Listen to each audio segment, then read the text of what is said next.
Hello everyone, welcome aboard.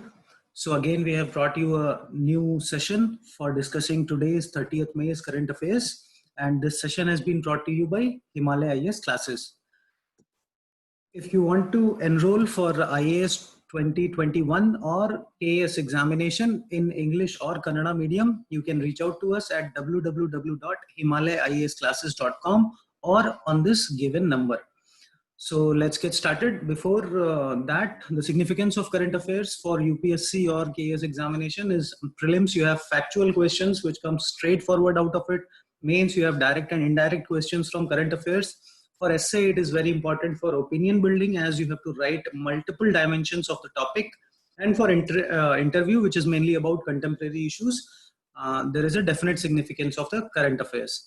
So let's get started with the first item for today. There is a sharp decline in the GDP growth rate, okay, which it has reached to 11 years low. The data which has been released by NSO, National Statistical Organization, okay.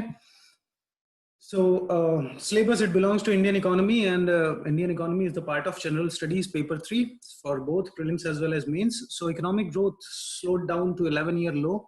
These numbers are not important. This is just to give you an idea that, okay, how much we have slowed down. And as of now, the growth rate released by NSO is 4.2%. This includes the impact of the first week of the COVID lockdown, which has happened in March. So data it takes time for releasing, okay. The only activities which are providing a little bit of support in this is agriculture and government spending, means spending by the government.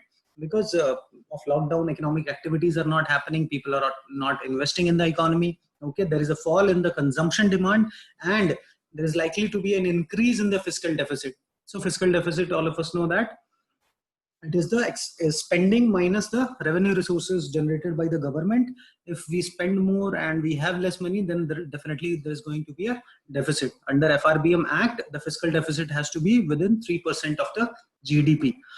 Article also says that the core sectors output has reduced. So core sectors, that is again important topic for UPSC prelims. These are the 8 core sectors of Indian economy: crude, coal, cement, refinery products, natural gas, electricity, fertilizers, and steel. GDP is a method to calculate the national income. Other methods includes GNP, gross national product, NNP, net national product, and NDP. So GDP is gross domestic product, which stands for total output. If you remove depreciation from the GDP, that stands for NDP, net domestic product.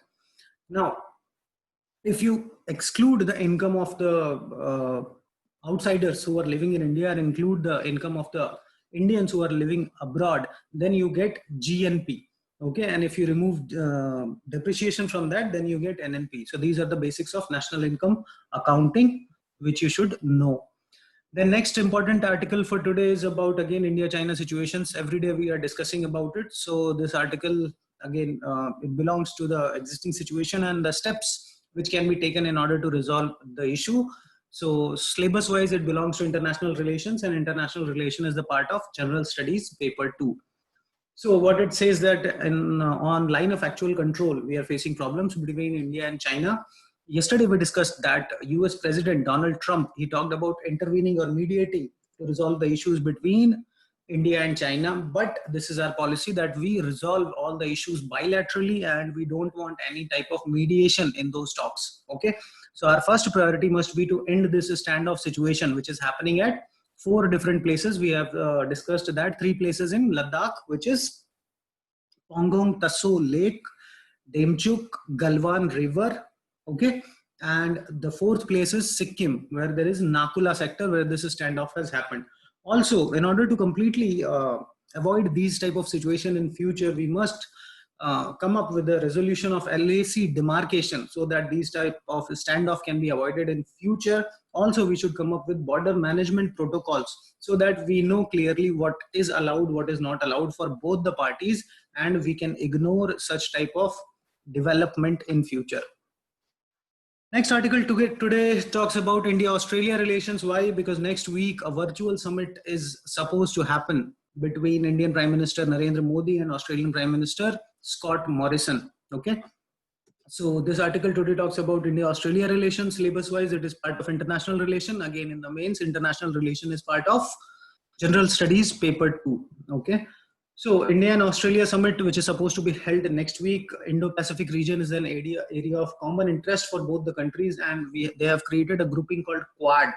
So US, India, Japan, and Australia, they all four are members of Quad. Then likely mutual logistic support agreement. So we have signed this agreement with US also, and in Australia we are in talks to sign this agreement. This agreement basically allows the armies of both the countries to use supplies of each other. Okay, so assume like if you are there in the Indian Army or Navy is there in the Indo-Pacific region, and it runs out of supply, refueling, rationing, so then it can use the Australian Navy bases. Okay, so this is a mutual agreement. Same can happen vice versa for Australian Navy. Then next, two important defense exercises between the countries: Aussie Index, this is the Navy exercise, and Malabar, which is a multi-party exercise between India, Japan. Okay, Australia has also joined this. US is also part of it. Then next thing which is proposed, there can be 2+2 format talks, where we already have this type of arrangement with the United States. So 2+2 format talks is nothing but where two person, let us say defense and finance or any other. So the representative of both the countries, they'll come up and they will continuously discuss this every year on the annual basis. Okay, so this gives like more precise format of talks, and you can have better coordination. Okay. Next is article talks about we can try to learn from Australia its handling of COVID. They have handled it pretty well, and the approach which they have used, it is called as controlled adaptation approach. So please try to remember this term. Then next article from today's paper is about Rozgar Setu, which is an app which has been launched by Madhya Pradesh government. So syllabus wise, it belongs to Indian economy, which is again part of General Studies paper 3 in the mains. So Rozgar Setu is a scheme by Madhya Pradesh government where it will try to find employment for returned workers, the workers who have returned back. We have seen the migration of workers happening at large scale because of COVID crisis in India. And this is an effort to find skills for these people.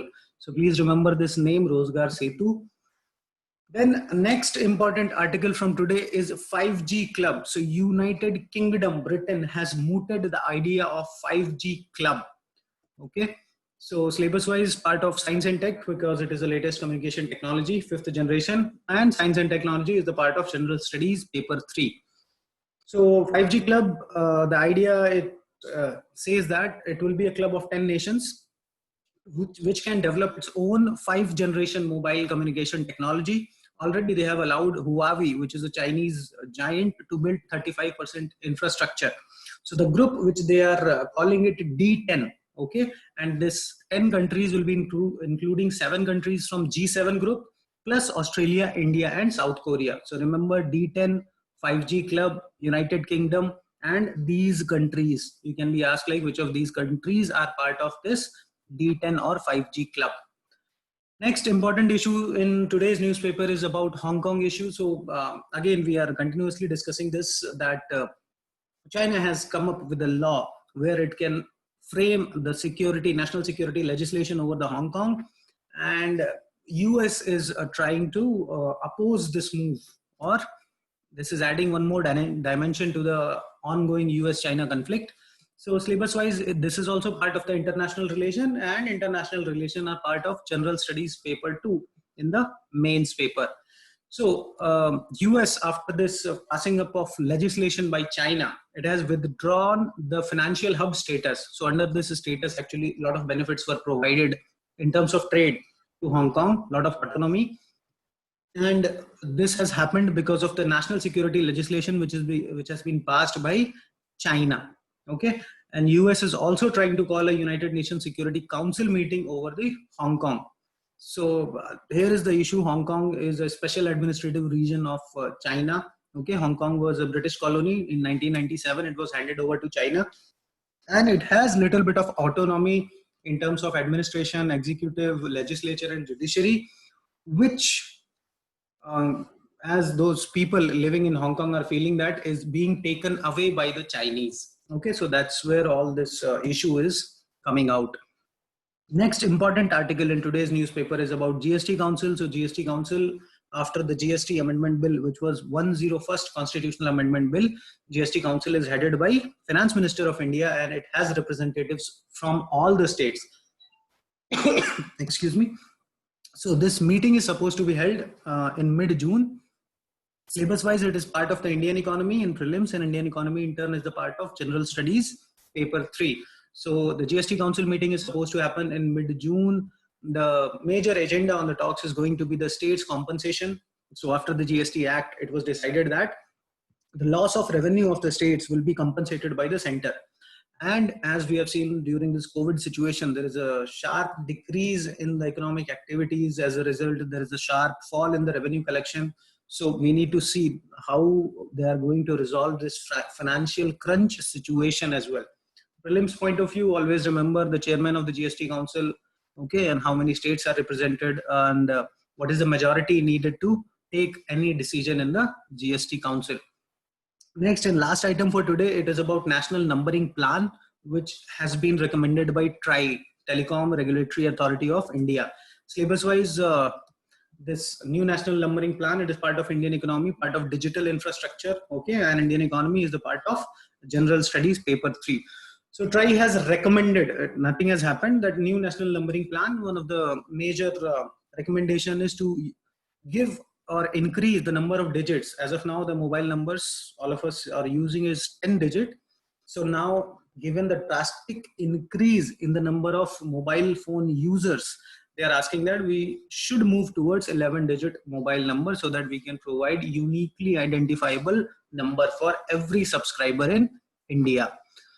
So that was it for today's current affairs, guys. This is the list of do's and don'ts which you can follow in order to maximize your chances of selection. Okay, and please do not forget to like, comment, share, and subscribe to this YouTube channel, and stay tuned for more updates on current affairs. Thanks a lot for watching.